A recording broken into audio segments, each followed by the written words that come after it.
ពីកញ្ជួដូចជាបាទកូនប្រុសកូនស្រីផងដែរបាទសូមអញ្ជើញបាទលោកពូហេឡូបាទជាបឋមបាទ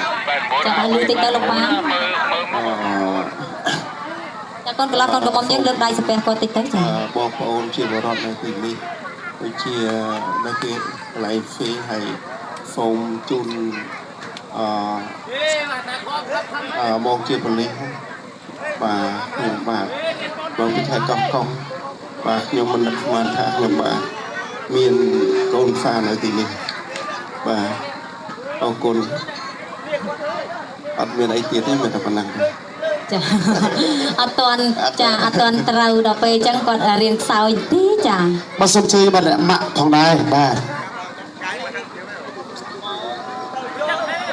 ចាខ្ញុំជាម៉ាក់របស់កូនកន្លោះខ្ញុំសូមជូនពរកូនក្រមុំកូនកន្លោះទាំងពីរហើយជួបតែសុខសប្បាយបងប្អូនទាំងអស់គ្នាគឺសុខសប្បាយដូចគ្នាចាសុខសប្បាយទាំងអស់គ្នាចាញ៉ាំឲ្យឆ្ងាញ់ណាតែឥឡូវខាងចា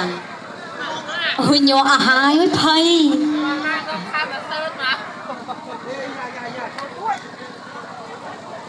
សូមគោរពភ្ញៀវកិត្តិយសទាំងអស់បាទទាំងចិត្តទាំងឆ្ងាយសំខាន់សូមអរគុណបងប្អូនខាងអធិជុំអរគុណបងប្អូនខាងអធិជុំនៅទាំងតដែនវៀតណាមខំស្កាត់មករកបងប្អូននៅឆ្ងាយទៀតណាហើយហ្នឹងសូមអរគុណទៅដល់បងប្អូនកូវវិញបាទដែលបានអញ្ជើញមកកម្មវិធីរបស់ក្មួយឬប្អូនបាទហើយនឹងភ្ញៀវកិត្តិយសទាំងអស់នៅចិត្តខ្ញុំហ្នឹងនៅក្នុងភូមិទាំងអស់គ្នាហ្នឹងនៅភូមិនៃជោអន្លង់ក្មេងលេងបាទខ្ញុំសូមអរគុណសូមឲ្យបងប្អូនអញ្ជើញទៅវិញសូមឲ្យបើកម៉ូតូតិចអីឬបើកឡានអីយើងតិចទៅឲ្យសុខភាពទាំងអស់គ្នាហើយនឹងជូនពរកូនទាំងពីរឲ្យចេះស្រឡាញ់គ្នាចេះអត់ធន់ឲ្យគ្នាទៅវិញទៅមកហើយកូនត្រូវតែរឹងមាំចាប់ដៃគ្នារស់ទីទៅមកកូនរៀងរហូតដល់ថាជាទឹកអមរិតណាកូនជាទឹកអមរិតមានអ្វីគឺអាចកាត់បានទេមានទឹកអមរិតកូនឯងល្អណាស់កូនហ្នឹងប៉ាស្រឡាញ់កូនទាំងពីរកូនប្រសាទាំងកូនប៉ាបង្កើតខ្លាំងស្មើគ្នាបាទសូមអរគុណចាទឹកចិត្តលោកឪពុកចារកពាក្យថ្លែងមិនត្រូវចាស្រឡាញ់ពេកដល់ពេលស្រឡាញ់ពេកចង់យំនិយាយទៅចាស្រឡាញ់កូនបាទឥឡូវ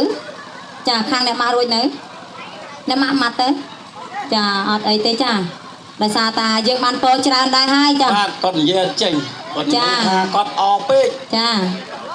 អពេកភ័យពេកភ័យផងអផងចាបានកូនប្រសាហើយបានកូនបកើទៀតចាមិនឡងពីប្រហែលខែបានចៅទៀតចាបាទបើមិនទេបាទសូមអញ្ជើញបាទលោកពូណាមីអស់ទៅកិច្ចទៀតណាអាចចុះទទួលភ្ញៀវបានទៀតណាបាទលោកពូណាម៉ាក់ទាំងសងខាងមកដែរនៅកូនសម្បំនឹងកូនស្រឡោះចាឥឡូវសូមអញ្ជើញលោកប៉ាអ្នកម៉ាក់ចាសូមអញ្ជើញបាទលោកពូបាទទទួលភ្ញៀវបានទៀតណារួចហើយចាសូមអញ្ជើញទៅទទួលភ្ញៀវចាឥឡូវដល់កូនកន្លះកូនកំមុំម្ដងចាអរគុណច្រើនលោកប៉ាអ្នកម៉ាក់ចាតែឥឡូវដល់វគ្គកូនកន្លះកូនកំមុំយើងហើយចាអត់មានអីច្រើនទេមានតែចាំចាប់បាច់ការចាបើចឹងទេគឺយើងបោះផ្កាយទៅម្ដងទៀតណាចាដើម្បីតា